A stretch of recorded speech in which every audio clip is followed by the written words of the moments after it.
Bienvenido, Keno. Muchas gracias por estar con nosotros. No, gracias a ustedes, Daniela. Yo no sé si puedes silenciar al resto del mundo. Eh, Sí, ahora lo... ya, no, ahí se... Bueno, muchas gracias por la generosa presentación. Daniela, ya, la semana pasada habíamos, bueno, primero, hola a todos, que Dios los bendiga muchísimo. Eh, Espero que hayan estado bien, que lo hayan pasado bien en estas 2 semanas que no nos vimos. Feliz porque el Colo Colo perdió. No, mentira. Perdón, perdón, perdón, perdón, son las bromas pecaminosas mías.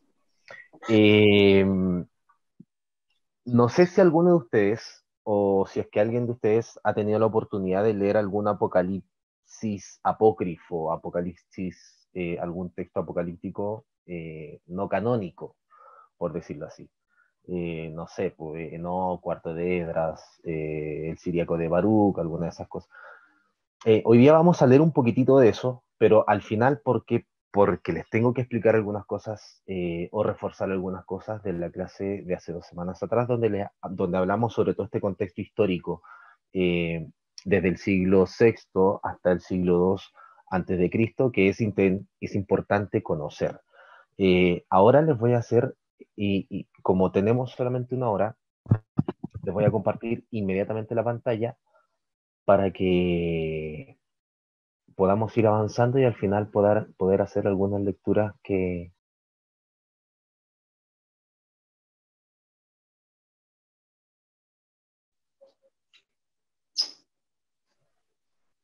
ahí sí creo que me silencié en un instante. Ya. Daniela, solo te puedo ver a ti porque compartí la pantalla. Dime si se escucha bien. Se escucha súper. Perfecto, mira, ahí aparecen, les publiqué yo, hice una diapositiva. Mira, yo soy pésimo para hacer diapositivas, pero un profesor me dijo que por más mala que sea la diapositiva, siempre ayuda. Entonces, eso, chicos. Ya, así que ahí tienen las diapositivas. Apocalipsis judíos. Mira, lo primero que vamos a ver es sobre el género apocalíptico. La semana pasada vimos muy poquitito de eso, porque como les había contado, hablamos más sobre los contextos históricos donde van surgiendo esta literatura apocalíptica.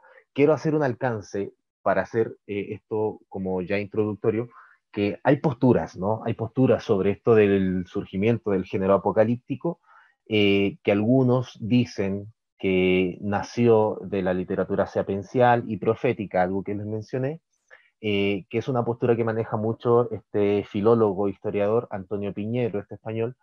Yo me inclino más por la postura que plantea Severino Croato, argentino, biblista también, filólogo, que hubo movimientos apocalípticos.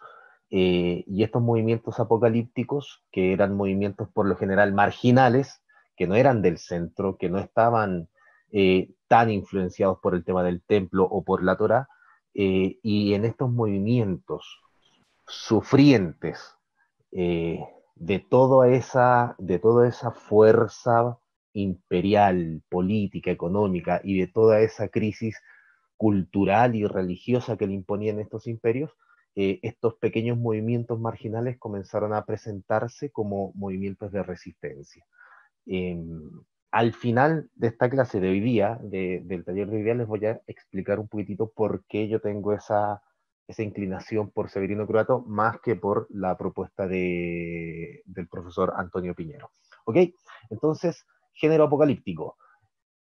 Esto es fundamental que tienen que tenerlo claro, presente. Dice, la forma siempre va a ser una clave de lectura. Y es lo que mencionaban al principio cuando hacían la introducción de esta materia de esos errores o horrores de lectura o manipulación que muchas veces ha caído el género apocalíptico, principalmente el Apocalipsis de Juan del Nuevo Testamento, donde se ha hecho con este libro una manipulación tan grande, a veces basado en la ignorancia, otras veces en los intereses del poder religioso, del poder político. eh, pero ¿por qué es importante conocer qué es esto del género apocalíptico? Porque la forma siempre va a ser una clave de lectura. Como un ejemplo musical, por ejemplo, si es que yo no puedo bailar bachata en clave del reggaetón, la clave que eso sea, ¿verdad? O sea, no puedo bailar un vals en su clave musical de vals con una clave distinta a lo que es el vals. Por tanto, yo no puedo leer eh, un texto fuera de su género y es importante poder leerlo dentro de su género. Entonces, esa frase, por favor, anótenla porque es extremadamente importante, es introductoria de ahora. La forma siempre va a ser una clave de lectura. Antes de comenzar con eso, hasta aquí, ¿esta frase les genera alguna pregunta, les genera alguna consulta? Yo no los puedo ver porque tengo la pantalla abierta, pero si alguien tiene alguna pregunta, que la haga ahora antes de continuar. ¿No? ¿Nadie? Ya. Entonces, como la forma siempre va a ser una clave de lectura, tenemos que entender cuáles son los puntos principales que plantea el género apocalíptico. Número uno, el primer punto que plantea el género apocalíptico es la manera de transmisión. ¿De qué manera se transmiten estos mensajes que la literatura apocalíptica ha plasmado en el papel? Dice, la manera de transmisión puede ser visión, audición, viaje a otro mundo. Ustedes acordarán del querido Pablo, cuando dice, conocí a alguien que visitó el tercer cielo y todas esas cosas, eso es pertenece al género apocalíptico. Estas alusiones, esto es la visión, la audición del viaje a otro mundo, o la recepción de escrituras. Por ejemplo, nosotros más ratito vamos a leer unos extractos del primer libro de Enoch, donde el receptor del mensaje, y estas cosas yo las transmití porque las leí también en estas tablillas celeste, además de recibir la de ángeles y otros emisores. ¿Ya? Entonces, siempre esta transmisión, la transmisión del mensaje es por medio de una visión, de una audición. Oye, Juan dice, cuando leen el Apocalipsis de Juan, dice, oye una voz, o una gran voz. Viaje a otro mundo y recepción. Y hay dos cosas que tenemos que tener presente. El mediador es siempre de carácter trascendente. Por regla general, siempre va a ser un ángel, ¿ya? Principalmente, bueno, y a veces van a intervenir algunos vigilantes, que le llaman algunos textos apócrifos, que son unos ángeles caídos. En mi interpretación personal, colocolinos. No, perdón. Y en el caso del Nuevo Testamento, Jesús. Jesús es el que comunica el mensaje. De hecho, hay un libro muy bueno, que lo tengo por allí, de un teólogo que se llama José Comblin, que escribió un libro fascinante, demasiado bonito, que se llama Cristo en el Apocalipsis. Se los recomiendo. No sé si se puede descargar por internet, porque yo lo tengo en papel, pero si pueden adquirirlo, Cristo en el Apocalipsis, de José Comblin, sería muy bueno para ustedes. Y aquí otro dato importante, el receptor seudónimo, que se usan nombres como Enoch, Moisés, Juan, por regla general, nunca vamos a conocer al autor de un texto apocalíptico. Eh, Siempre van a utilizar seudónimos de personajes arquetípicos.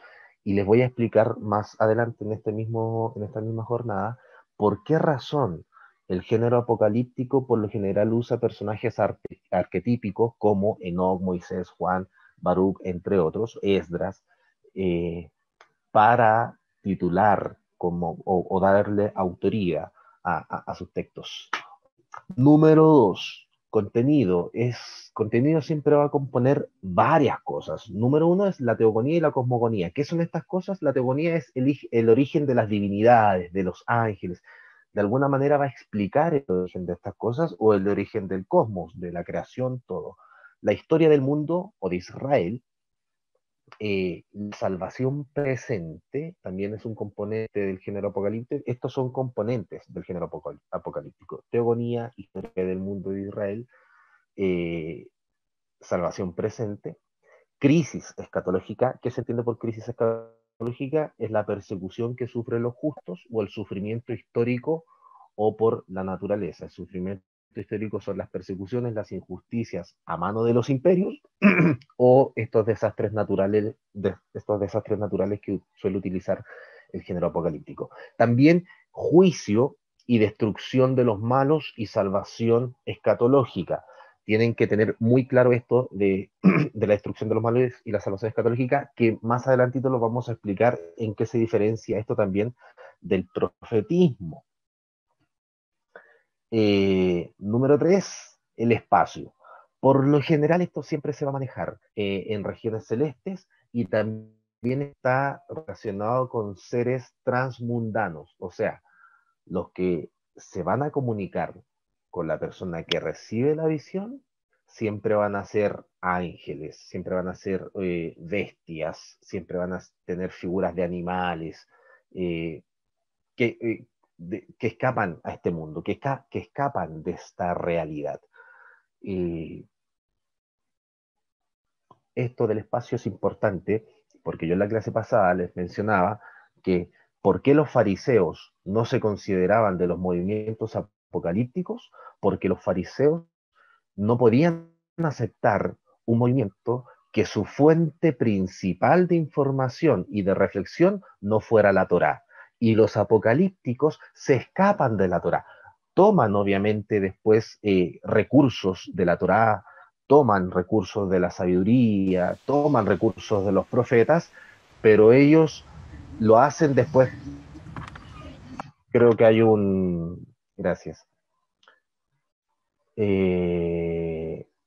Ellos lo hacen, los apocalípticos toman esta información después para escribir, redactar sus documentos, pero la revelación siempre ellos la van a atribuir a regiones celestiales fuera de este mundo. Que insisto, vamos a hablar un poquitito de ellos. Entonces les decía que los fariseos se distanciaban de los movimientos apocalípticos porque para los fariseos lo más importante, lo primordial, era partir desde la Torá. Y el apocalíptico, el género apocalíptico, siempre va a tener una conclusión narrativa. ¿Qué significa esto? Que el hombre que fue, o la mujer que haya sido arrebatada para recibir este mensaje, por medio de una visión de un sueño, o va a despertar o va a ser devuelto a su propia historia, a su propia realidad. Siempre incluye, ¿verdad? Esa conclusión narrativa, el género apocalíptico, y se le da la orden, además, de que de escribirlo o de ocultarlo. ¿Por qué razón? Porque siempre esto de la apocalíptica es un mensaje no universal, sino que es un mensaje eh, que podemos cuestionarlo nosotros ya mirándolo desde el siglo XXI, podemos cuestionar esto de la apocalíptica también.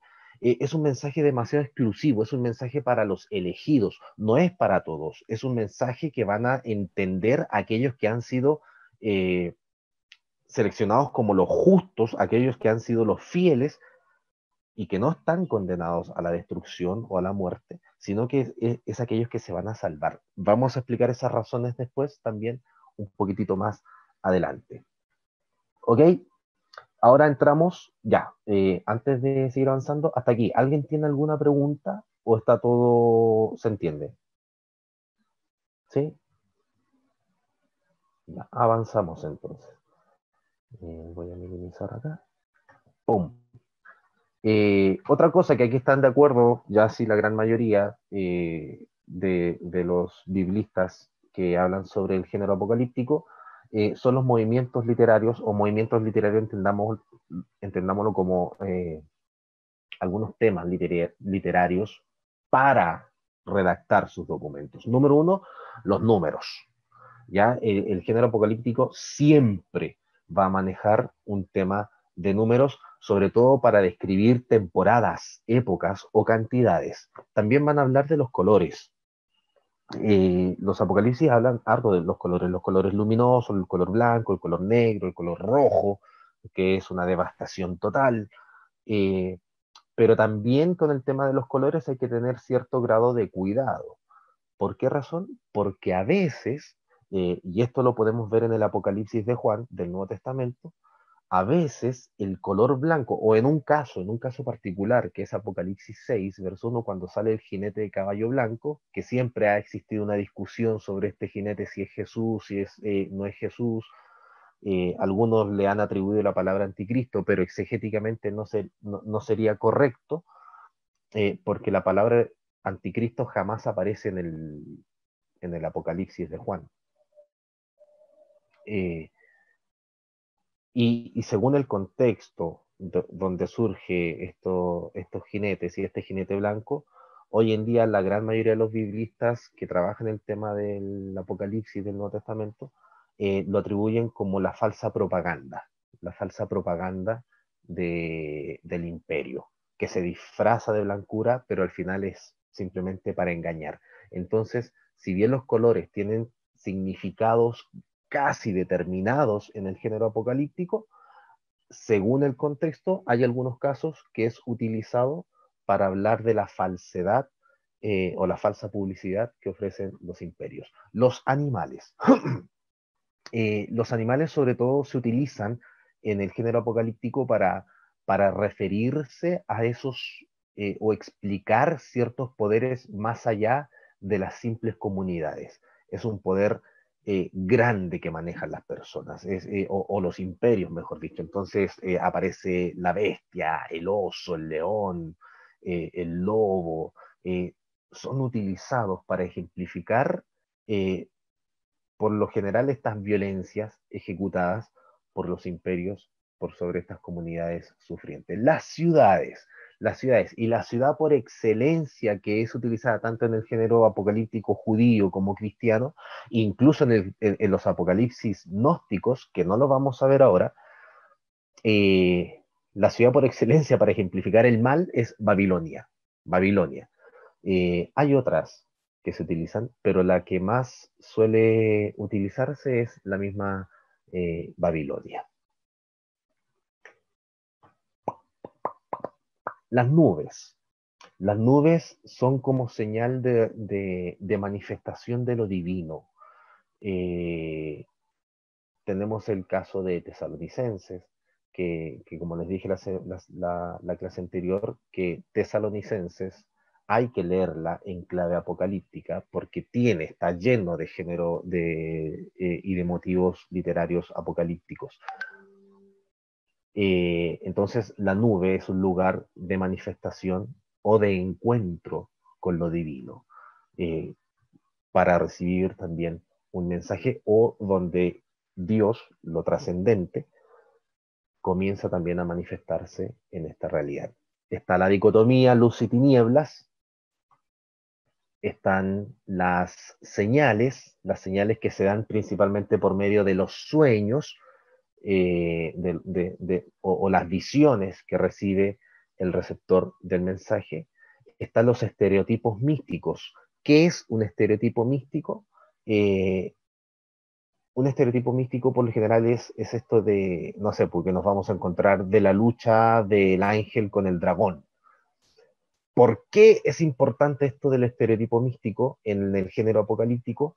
Porque como la apocalíptica es la esperanza, o los movimientos apocalípticos es la esperanza de los movimientos marginados o de los grupos que no tienen ningún poder y que no pueden ejecutar ni hacer ningún cambio en la propia realidad, de lo que están viviendo, de su crisis, entonces ellos entienden que esta historia se va a resolver. ¿Dónde? Esta historia se resuelve no en el plano histórico humano, sino que se resuelve en el plano celestial, en el plano celestial. Entonces, esa lucha entre dragones y los ángeles, o, o el dragón y la mujer, estos estereotipos místicos, para el apocalíptico es que allí se está definiendo la historia. O sea, aquí se está decidiendo, mejor dicho, la historia. ¿Qué va a ocurrir en la historia? No se decide en la historia misma, sino que se decide en el plano trascendente, en el plano celestial. Los ángeles, o sea, si aparece un ángel, estás ante un género apocalíptico. De hecho, por ejemplo, con todas estas influencias babilónicas, sobre todo persas más que babilónicas, es allí donde los apocalipsis cristianos o gnósticos después comenzaron a conocer sobre esto de este mundo de los ángeles, sus nombres, o los demonios y sus nombres, sus jerarquías, sus influencias, sus roles. Mucho de estos apocalipsis apócrifos es donde se habla de esta angelología, si lo podemos llamar así, y la destrucción del mundo. Esto también aparece o como motivo literario. Se utiliza mucho en la literatura apocalíptica. Pero aquí hay que hacer un alcance demasiado importante. El fin del mensaje apocalíptico, y esto tenemos que tenerlo muy claro para nuestras claves de lectura, los que les decía al principio, o sea, el género siempre va a ser una clave de lectura. La destrucción del mundo no es, y por favor esto subrayenlo, no es el mensaje final, no es el fin último de la apocalíptica.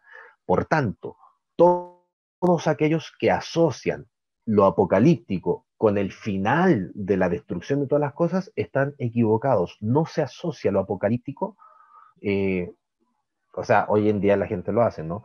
Pero no es el fin último la destrucción del mundo en cuanto a la revelación del Apocalipsis. Porque Apocalipsis, ya lo vimos, es revelación, es quitar el velo, es mostrar, es revelarse. Sino que la destrucción del mundo es simplemente un medio. La destrucción del mundo en el género apocalíptico es un medio. ¿Para qué? Para el consuelo de aquella comunidad que está sufriendo los males presentes. O sea, este mal presente que estamos viviendo va a llegar un momento, y entendiendo eso como cosmos, como mundo, va a llegar un momento que eso que le hace tanto daño a la humanidad va a ser destruida.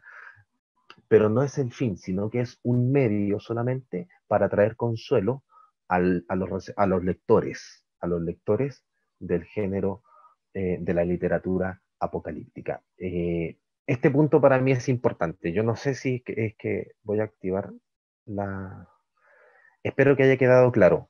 Espero que haya quedado claro, porque para mí una de las cosas fundamentales de la apocalíptica y donde se cae mucho en el error de las malas lecturas o interpretaciones apocalípticas es en esto mismo. Yo no sé quiero saber simplemente si es que quedó claro, si me pueden hacer así con los deditos. Para fines prácticos de Zoom, esto significa amén. Dije. eh, Se me sale lo pentecostal. Para quienes no sabían, yo soy pastor pentecostal. Eh, Así que, bueno, eso. Y aquí entramos ya a la última parte, antes de pasar a los textos apocalípticos, antes de pasar a leer algunos textos. Detalles importantes. Exclusivismo soteriológico. ¿Qué significa esto del exclusivismo soteriológico? Que simple y llanamente que la salvación no es para todos. Así de sencillo. Vamos a leer y nos vamos a sorprender. En el Apocalipsis de Juan aparece lo mismo. Tenemos un ejemplo, y aquí ustedes, bueno, más adelante en la siguiente clase vamos a estudiar textos canónicos. Ahora nos vamos a quedar solamente con textos apócrifos, apocalípticos, pero el ejemplo, ¿no? De los 144.000 sellados es, si bien tiene su simbolismo numérico, que es el 12 por 12 por 1000 y todo lo que eso significa, y la multitud incontable y todas esas cosas, aún así guarda una limitancia o un exclusivismo de salvación, porque ¿quiénes son los salvos? Simbólicamente, esos 144.000, porque al final del Apocalipsis hay un montón de gente o un montón de personalidades que no van a entrar en esa nueva Jerusalén. ha querido haber algunos autores que han querido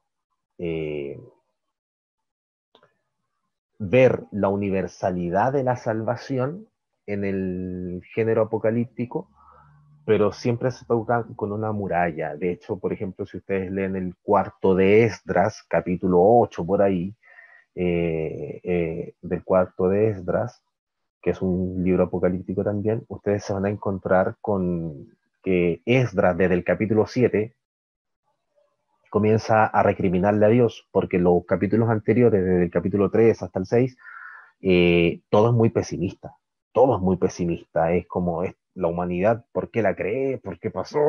Y están condenados. Y Edras como que comienza así a interceder un poco hasta que viene Dios y lo increpa y le dice, eh, tú nunca vas a lograr entender todo lo que yo amo a la creación. Pero después el relato sigue así. Entonces, con esa frase que le responde Dios a Esdras, eh, pareciera que hay una esperanza universal de salvación, pero después vuelve los capítulos siguientes a hablar sobre esta limitancia en el grupo de los salvados. Entonces, nosotros nos vamos a encontrar, o sea, algo importante en el género apocalíptico es un exclusivismo soteriológico, un exclusivismo en el tema de la salvación. Vamos a encontrarnos con esas cosas en el género apocalíptico. Algunos se estará preguntando ¿por qué? Porque piensa que son grupos ya cansados, ya estos grupos, si es que hay personas de otros países, no sé qué palabra utilizar, estos grupos ya están chatos, están hastiados de todo el mal que están sufriendo y no pueden hacer nada. Es como que dice, ya, o sea, es como Dios, ya termina la historia. O sea, sabemos que estás con nosotros, que nos quieres ayudar, pero ya, por favor, termina con esto.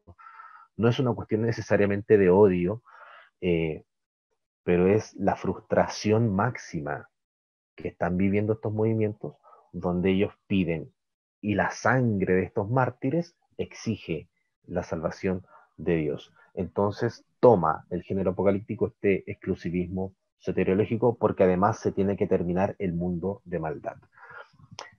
Por este exclusivismo también hay otro detalle importante, que es el esoterismo en cierta medida puesto, que es revelación para el grupo de elegidos. Esto yo se los mencioné ya hace unos minutitos.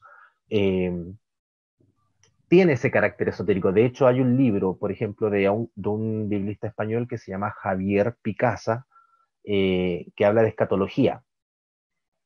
Y en este, que es un tomazo medio grueso, o sea, Javier Picasa es un personaje bastante genial también en sus escritos. Ajá, alguien se le activó el micrófono.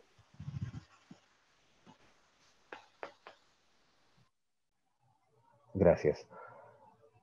A este señor, Javier Picasa, en su libro de escatología, eh, es bastante genial porque él incluso hace toda una explicación astronómica, claro, de la cuestión de las estrellas, que un cristianito nuevo como yo, cuando estaba en el seminario lo leí y dice, este tipo está zafado a la cabeza, está hablando de astrología, claro, de la astrología, combinado con temas teológicos.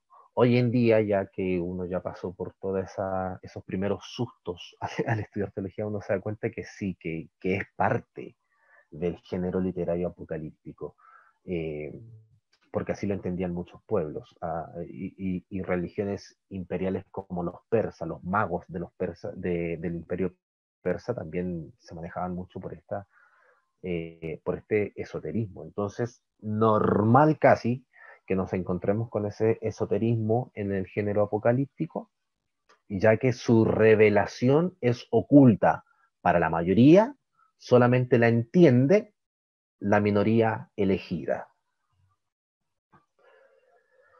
Eh, perdón.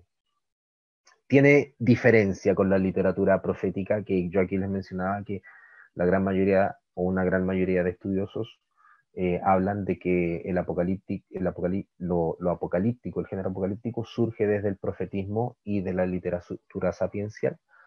Eh, Principalmente del profetismo.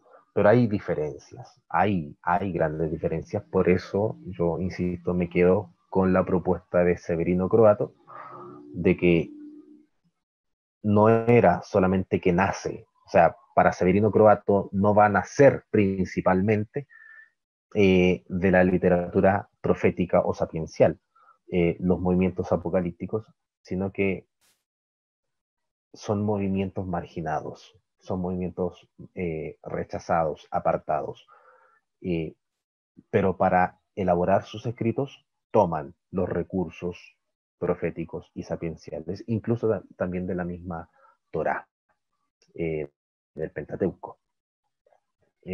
Hay diferencia con el profetismo. Dice, el profeta es contemporáneo real. Este es un detalle importante. Eh, Aunque el texto presente horizontes posteriores. O sea, cuando nosotros tenemos un texto profético, no es que el profeta haya escrito, a no ser que Jeremías, que le dictó a Baruch y todas esas cosas, pero no es que el profeta escribía todos sus oráculos, sino que hay cierta distancia entre el texto escrito y el acontecimiento del profeta.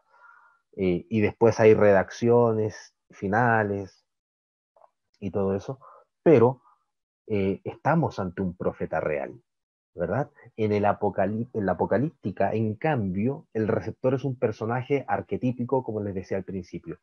¿Qué es un personaje arquetípico? Por ejemplo, eh, a ver, eh, el primer libro de Enoch, etíope, ya comenzó a escribirse y está ya muy aceptado esto de que comenzó a escribirse a mediados del siglo III, por el 200 y tanto antes de Cristo. Terminó de escribirse después de Cristo, obviamente, son un montón de rollos, un compendio de un montón de rollos, a veces no tan relacionados entre ellos, sino que son de carácter más independiente, muchos de ellos, pero que están dentro del rollo del primer libro de Enoch, eh, y se le atribuye a Enoch, no sabemos quién lo escribió, o quiénes fueron los escritores, y quién haya sido el redactor final, eh, aunque los judíos en el siglo II después de Cristo se distancian del libro de Enoch porque lo consideran herético, lo consideran, claro, falso o engañoso. Pero en el proceso de redacción, ¿qué significa esto de atribuirle un apocalipsis o un documento a un héroe famoso del pasado? Porque el género apocalíptico, una de las cosas que hace es que para los apocalípticos el tiempo no es cíclico como lo quiso imponer la cultura helenista, sino que el tiempo es lineal. ¿Por qué? Porque ellos, los apocalípticos, por lo general van a separar el tiempo por etapas.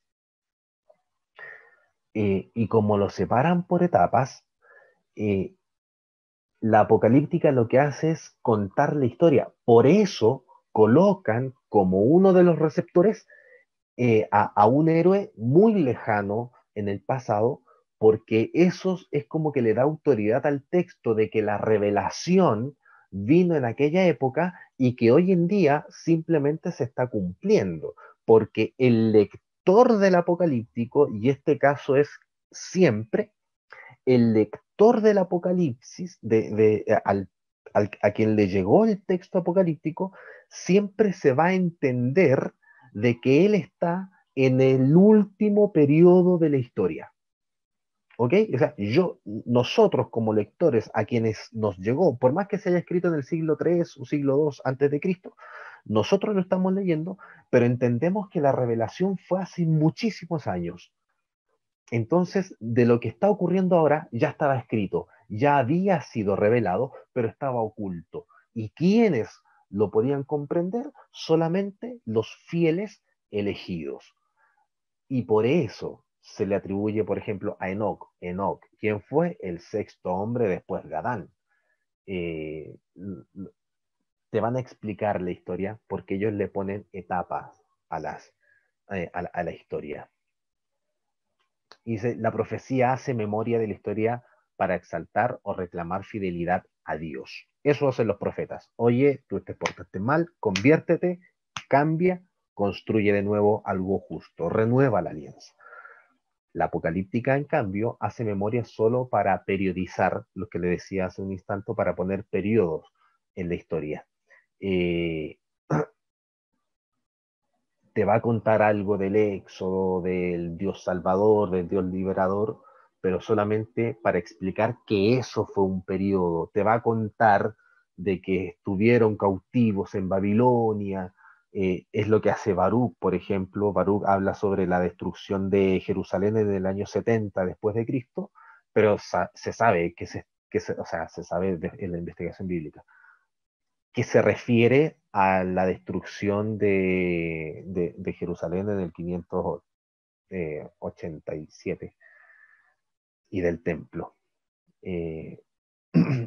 Entonces, lo que hace la apocalíptica es ponerle periodo a estas cosas. Y aquí les tengo un pequeño gráfico. Entonces, mira, para ejemplificarlo, es así. La profecía, ¿qué hace? Te cuenta la historia de la salvación. ¿Por qué? Porque te va a demandar conversión. ¿Para qué la conversión? Para la renovación de la alianza. En el profetismo nosotros vemos un mensaje soteriológico más universal. Ya les hablé la semana pasada de la experiencia de Jonás, de Ruth, como que la salvación también puede venir de los no judíos, y que la salvación también puede ser para los no judíos, en el caso de Jonás.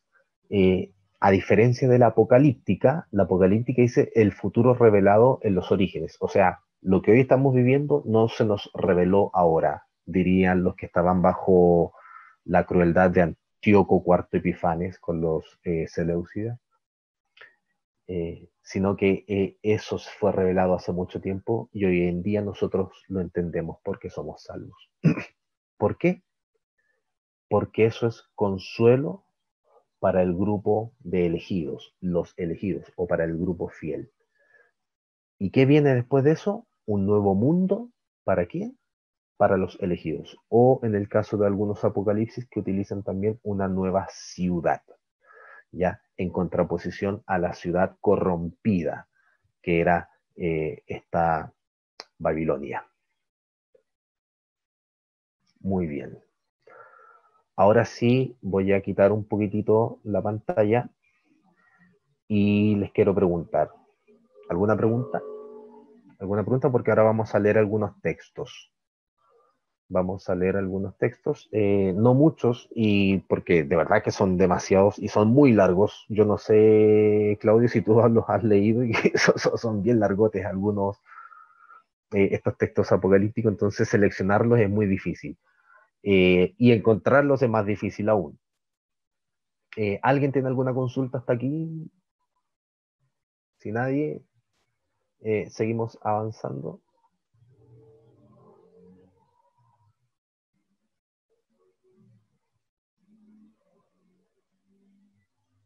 Bueno, si no quieren hablar, hablemos de Kevin. Kevin que se hizo famoso estos días. Bueno, ya, continuamos. Ahora mira, con toda esa información que les transmití ahora, que tienen ahí ya para ir identificando géneros apocalípticos cuando los lean, vamos a ir leyendo algunos textos. Entonces yo les voy a compartir de nuevo la pantalla. Param, param, param, param, param, param, param. Compartir. Y nos vamos a ir hacia abajo. Fíjense esto. Vamos a leer solamente textos de Enoch. Algunos textos de Enoch porque ya nos quedan solo minutos. Y ustedes solitos, ya con toda esta información que tienen, solitos se van a ir dando cuenta, sí, esta vaina es apocalíptica.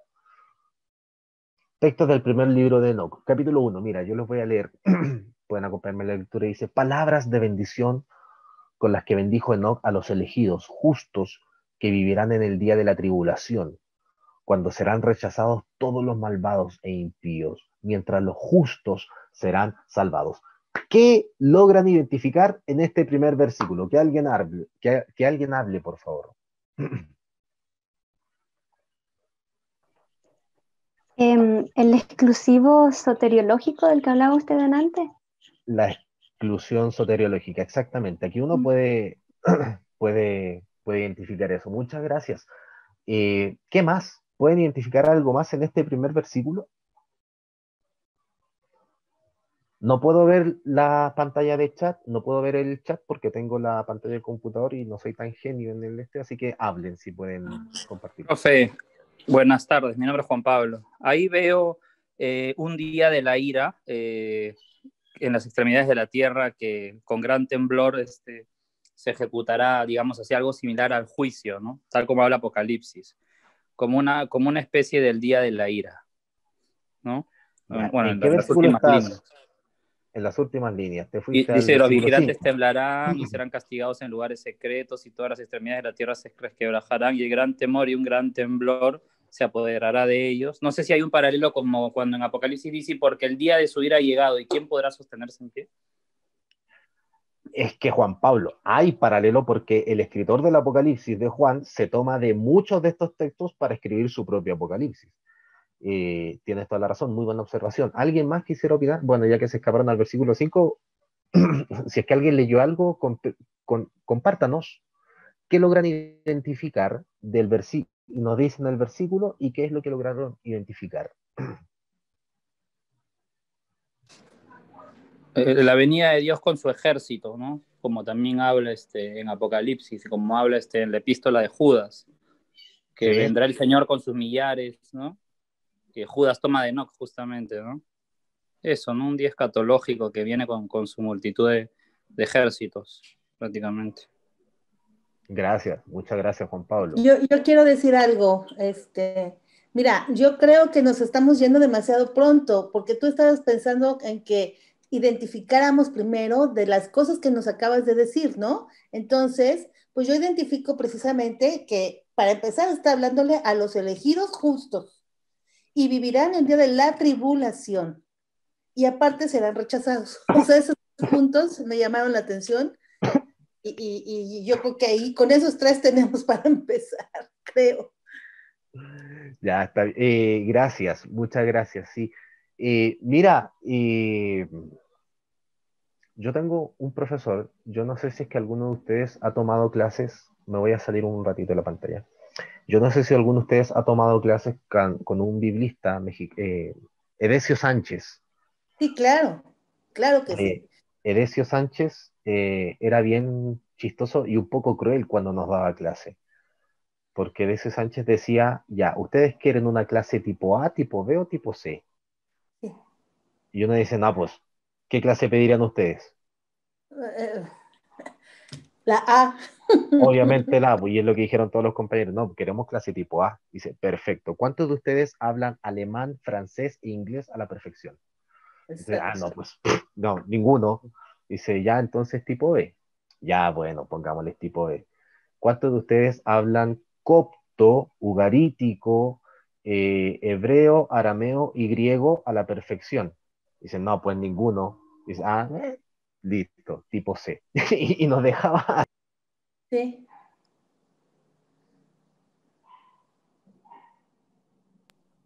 Decía, pero después este señor, claro, nos explicaba esas cosas. Y obviamente, yo estoy tratando de utilizar traducciones de Antonio Piñero, que yo creo que uno de los filólogos más respetables o de habla hispana que tenemos.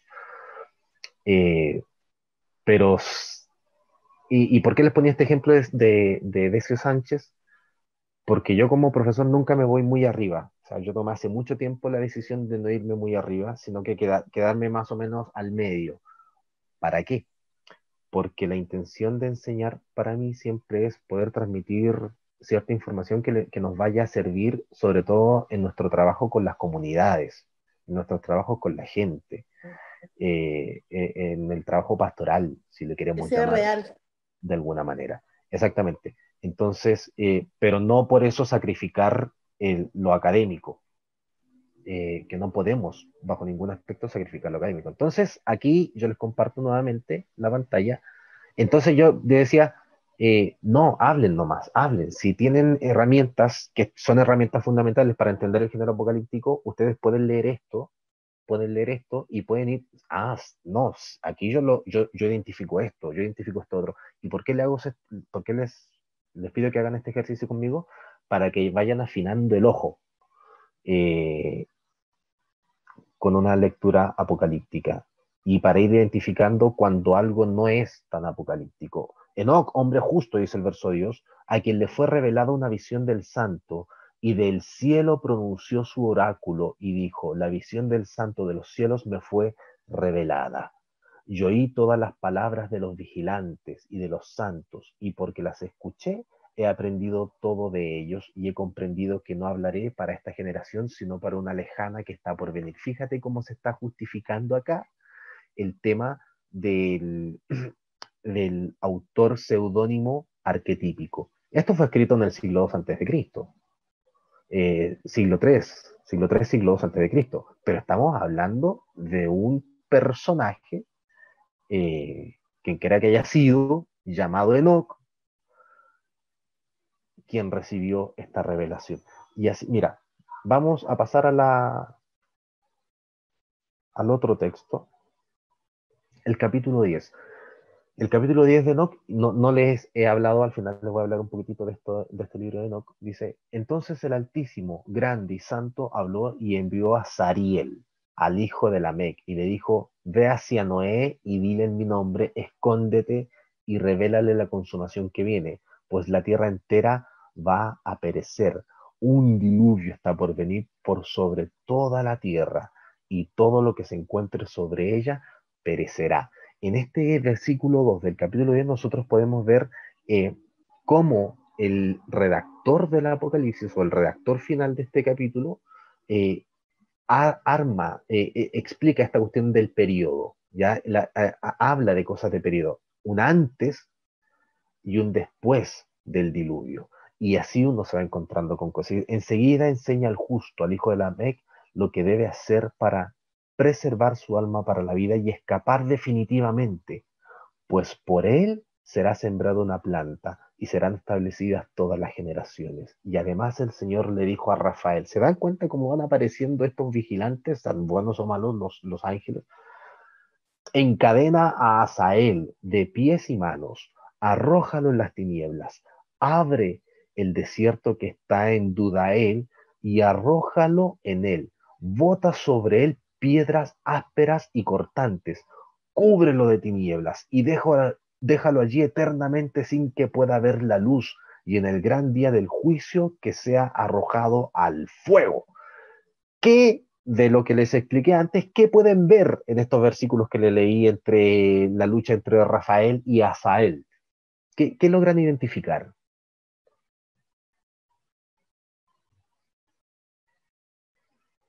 Como nota de examen.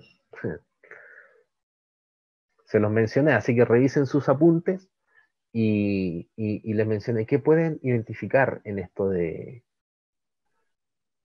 La lucha entre la luz y las tinieblas. la lucha entre la luz y las tinieblas. Muchas gracias. ¿Algo más? La destrucción para después traer consuelo. Por lo que... Ya, sí, muy bien. ¿Hay algo más todavía que también les mencioné? Profe, disculpe, eso también tiene un parecido cuando dice que el gran dragón fue lanzado al abismo en Apocalipsis 20, ¿no? Y se le puso y fue atado con una gran cadena, y habla de lanzar al enemigo, ¿no? Básicamente, y dejarlo reservado para destrucción. Sí, pero sí, no, todo lo que han dicho está correcto, está súper correcto, pero todavía no tienen un Sí, 7. pues los ángeles, ¿no? Que están ahí también. ¿Ya? Sí, sí, pues hay ángeles y hay Ajá. vigilantes. Animales no veo, creo que no. A ver. También menciona la destrucción de la tierra. Sí, pero Ujú. ¿qué más pueden ver? Yo les expliqué algo eh, al principio eh, sobre lo trascendente del género apocalíptico. Les hablé algo sobre la trascendencia del género apocalíptico, cuando le hablé de los modos literarios.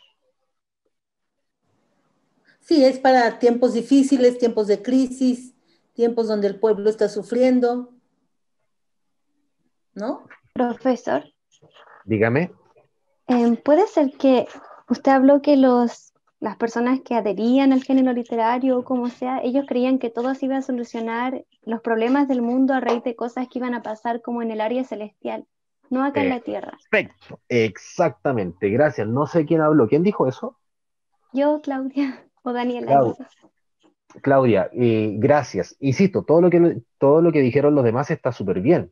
Eh, lo que dijo Claudia es para el 7. Entonces, los movimientos apocalípticos creían que la decisión, lo que iba a ocurrir en esta historia, no se decidía acá, sino en lo trascendente. Y aquí nosotros podemos ver claramente que en lo trascendente se está decidiendo el triunfo o se está viendo el triunfo del bien por sobre el mal. ¿Se acuerdan del libro de Daniel? Cuando Daniel hace la oración y el ángel se demoraba en bajar porque el ángel se encontró con un demonito por ahí de una región y se tuvo que poner a pelear y por eso después descendió. Género apocalíptico. No, sí, es maravilloso, es muy bonito esto. Avancemos. Mira, el capítulo 13 es más cortito. Dice, luego Enoc se fue y le dijo a Asael, no habrá paz para ti. Contra ti ha sido pronunciado un gran juicio para encadenarte. No habrá para ti ni tregua ni intercesión, porque has enseñado la injusticia y a causa de todas las obras de impiedad, violencia y pecado que has enseñado a los humanos, y avanzando les hablé a todos ellos y todos temieron y se espantaron y el temblor se apoderó de ellos.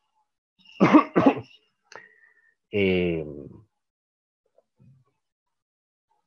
es común, por ejemplo, en el libro de Primera de Enoch etíope, te vas a encontrar, por ejemplo, con textos, muchos textos referentes a Noé. Si uno lee Génesis y se encuentra con esa injusticia de los hijos de Dios que tomaron a los hijos de a las hijas de los hombres y de los cuales nacieron gigantes, muchas de esas figuras vamos a encontrar también en géneros apocalípticos o en literatura apocalíptica, porque la utilizan para explicar desde los orígenes, acuérdense, los periodos, desde los orígenes, cómo surgió el mal en, en las sociedades humanas.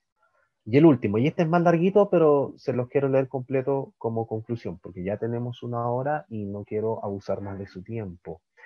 Enoc reanudó su discurso. Este es el capítulo 93. Este es el capítulo 93 del libro de Enoc, pertenece al periodo de las 10 semanas. Fíjate cómo lo describe. Enoc reanudó su discurso diciendo, a propósito de los hijos de la justicia y acerca del elegido del mundo, que ha crecido de una planta de verdad y de justicia, os hablaré y os daré a conocer yo mismo, hijos míos, según he entendido y se me ha revelado todo por una visión celestial y por la voz de los vigilantes y los santos. En tablas celestiales he leído y entendido todo. Aquí vemos cómo se le comunica ese mensaje, esa revelación.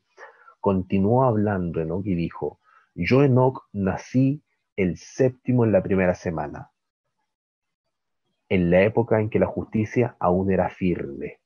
Después de mí vendrá la semana segunda, en la que crecerán la mentira y la violencia. Durante ella tendrá lugar el primer final, diluvio, ¿verdad? Y entonces un hombre será salvado. Y cuando esta semana haya acabado, la injusticia crecerá y Dios hará una ley para los pecadores. Después, hacia el final de la tercera semana, un hombre será elegido como la planta de juicio tras de lo cual crecerá como una planta de justicia. para la eternidad. Luego, al terminar la cuarta semana, las visiones de los santos y de los justos aparecerán y serán preparada una ley para generaciones de generaciones y un cercano. Después, al final de la quinta semana, una casa de gloria y poder será edificada para la eternidad.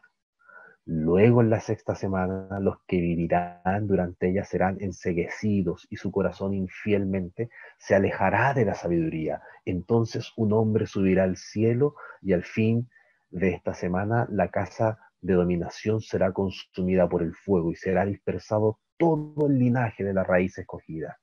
Luego, en la séptima semana, y así, para que no esté tan largo, sucesivamente. Si quieren, yo les puedo mandar esta diapositiva a Elton para que la tengan y después se la pueda compartir a ustedes y puedan leerlo con tranquilidad. ¿Les parece? Súper, súper, quedamos Bien. entonces para enviar este material, que cada uno también lo pueda leer. Quiero hacer un alcance final antes. Yo no sé si me dan un par de minutitos más o ya tenemos que irnos. Cuéntanos. La importancia de por qué nosotros tenemos que leer, o por qué creen ustedes que deberíamos leer esta literatura apócrifa, apocalíptica, y no necesariamente quedarnos con los libros canónicos. ¿Por qué la importancia de los apocalipsis judíos y no solamente quedarnos con lo canónico? Y la razón es sencilla, porque el canon, por más que nosotros amemos la escritura, amemos la Biblia, el canon es normativo. Es como que le puso un peso de norma a los textos bíblicos y se nos dijo, esto tenemos que leer. Cuando mucha de la literatura apocalíptica nace como texto subversivo para resistir a los poderes imperiales, a los poderes que estaban que oprimían a los pueblos, a las personas. Entonces, claro, está bien, tenemos un canon, pero como decía el profesor de uno de los cursos que estamos dando nosotros, el profesor le explicaba a los estudiantes que, claro, que el canon nace porque tiene que existir una norma, pero quienes determinan esa norma son los que tienen el poder. Y los que tienen el poder dejan fuera a aquellos que no cumplen la norma. Por tanto, nosotros, como investigadores, debiéramos investigar también y leer estos textos apocalípticos que se escapan de la norma por ese mismo carácter subversivo y de resistencia. La apocalíptica en general, tanto canónica como no canónica, como apócrifa, no nos llaman a la pasividad, sino que nos llaman siempre a la resistencia de que estas cosas no van a quedar así. Y lo último que les quería transmitir es que si bien ustedes como investigadores, como estudiosos, jamás pierdan y la importancia de la investigación bíblica, no pierdan, si quieren, ¿no? Si no quieren, no lo hagan, pero que no pierdan el foco de que compatibilizar estas lecturas investigativas con con las lecturas de las comunidades, de la gente, porque la gente, nuestras iglesias, o la mayoría de nuestras iglesias no están familiarizadas con la investigación académica. Y a veces, por ejemplo, la alta crítica, de algo que se le ha cuestionado mucho, pareciera, aunque no era la intención de ellos, pero pareciera como que secuestraban el texto bíblico. Después evolucionó un poco la cosa con las investigaciones, con las lecturas sociopolíticas del texto bíblico, hasta que finalmente vino al rescate algo sencillamente genial, que al rescate de los académicos, digo yo, que es las lecturas comunitarias, porque las lecturas comunitarias nos fuerzan a nosotros a ayudar en la lectura, pero no a imponer relecturas. La relectura siempre va a pertenecer a la comunidad que lee. Y entonces, pero nosotros podemos marcar simplemente directrices, o sea, alguna directriz para que la lectura tenga un poquitito más de sentido para ellos. Así que, bueno, eso. Espero que les haya gustado y que lo hayan disfrutado. Sí, súper. Keno, antes de terminar, hay un integrante que tiene una pregunta. Claudio, ¿puedes activar tu micrófono? Ahí sí, ¿se me escucha? Sí, te escuchamos. Saludos a todos y a todas. Que no, una consulta, no sé si vas a volver a tocar algo de esto en la próxima sesión, así que por eso prefiero hacerlo ahora. En tu opinión, la lectura, ¿cuánto ha influido la lectura del Apocalipsis? Y digo Apocalipsis porque la Iglesia prácticamente no lee literatura apocalíptica en general, solo lee el Apocalipsis. ¿Cuánto ha influido la lectura del Apocalipsis, entendida como una segregación salvífica y además también, por supuesto, como una expresión de esperanza de un pueblo oprimido? ¿Cuánto ha influido esa lectura en la eclesiología actual, que ha sido enseñada durante décadas a soportar la realidad, pero no a cambiarla? ¿Cuál es tu opinión al respecto?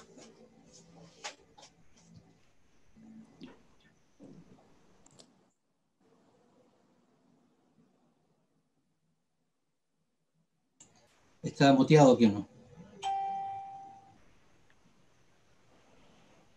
Ahí sí. Ya, gracias Claudio, por la pregunta. Es una pregunta difícil porque primero habría que analizar de qué manera han leído eh, las iglesias el libro del Apocalipsis. Depende mucho de la forma en cómo lo han leído. En segundo lugar, ahí viene nuestra crítica. Insisto, uno se puede fascinar, a mí me fascina algo, yo siempre le enseño a la gente, digo, ya, cuando tú vas a leer un texto, enamórate del texto. Entonces yo ahora, hoy en día, estoy, no sé, enamorado, por ejemplo, de Dostoyevsky, un ejemplo, un novelista. Pero después que termine de leer a Dostoyevsky y toda la pasión que uno vive con Dostoyevsky, después que yo lo leo, yo tengo que tomar distancia y criticar a Dostoyevsky. Eh, con los libros bíblicos nos debiera pasar lo mismo, que nos fascine la apocalíptica para entenderla en su contexto sociopolítico, y yo creo que ahí está la clave un poquitito de la pregunta que haces tú, Claudio, es que la iglesia secuestró el apocalipsis y lo convirtió en dogma, y cuando algo yo lo convierto en dogma, deja de tener sentido en las realidades sociopolíticas, porque tenía sentido para los del siglo II, siglo I antes de Cristo, siglo I y siglo II y siglo III después de Cristo, pero cuando se secuestra esto y se le convierte en dogma, se le enseña ya como principio infranqueable. Hoy en día, entonces, como se le enseñó como dogma, se volvieron exclusivos. No, solamente nosotros, nosotros y nosotros. Y no se entendió que la literatura apocalíptica o el Apocalipsis de Juan, que lo vamos a hablar la siguiente semana, hay que leerlos en esos contextos de gran crisis sociopolítica y cultural, porque ahí adquieren sentido.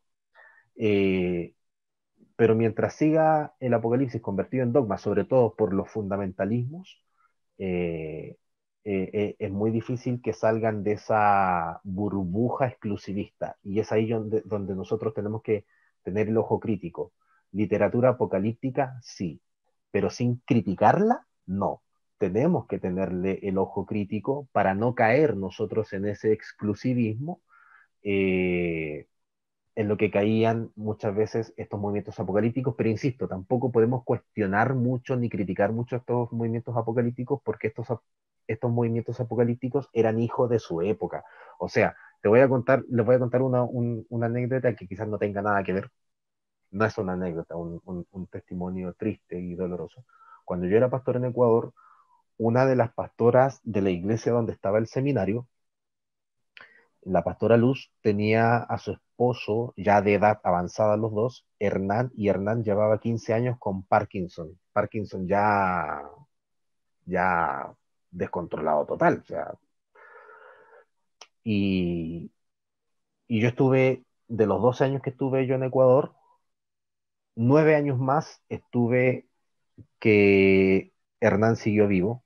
Estamos hablando de 24 años de una persona con un Parkinson muy severo. Una vez estábamos en un culto de oración y a Hernán le vino un ataque y Hernán decía, y su cuerpo saltando y moviéndose por todos lados y totalmente descontrolado, Hernán decía, ya, Señor, ya, o sea, ya, ya. Yo entiendo los movimientos apocalípticos del siglo pasado, del siglo 2 y 1 antes de Cristo, como esta gente que está en una situación crítica tan angustiante que ellos dicen ya, o sea, ya, Señor, ya, o sea, ya, o sea, ¿hasta cuándo? O sea, ya basta. Situación que yo no sé si los que estamos aquí presentes hemos vivido. Esa crisis tan, tan humillante que vivían estos movimientos. Eh, por eso yo creo que ellos radicalizaban un poco ese tema de la exclusividad de la salvación. Pero insisto, no es algo que tenemos que hacer nosotros porque nuestra experiencia es distinta y porque nuestra reflexión es distinta también. Y no es solamente apocalíptica. Claro. Súper. Muchas gracias, Keno. ¿Ahí sí? ¿Aló? Sí. Muchas gracias. Bueno, y en lo personal, yo considero que este es un tema complejo, no es fácil, requiere de mucho estudio, de muchas lecturas también, y para mí que tú estés con nosotros, espero es buenísimo porque nos puede explicar y nos puede abrir una ventana de conocer mucho más este tema. Así que te quiero agradecer en nombre de CRT y de todos los participantes que ahora están por tu amabilidad y tu disposición de estar acá con nosotros. Y también a cada uno de los que ahora ha participado y están cordialmente invitados para la tercera y última sesión con Keno la próxima semana. Recuerden también seguirnos en las redes sociales, Instagram, YouTube. Estamos subiendo todos estos videos para que los puedan ver y los puedan también compartir. Muchas gracias a todos y que tengan una linda tarde. Gracias. Chao, chao. Saludos, chicos, gracias. Gracias, Keno. Bye. Gracias, Keno. Gracias, Keno, que estén bien. Gracias.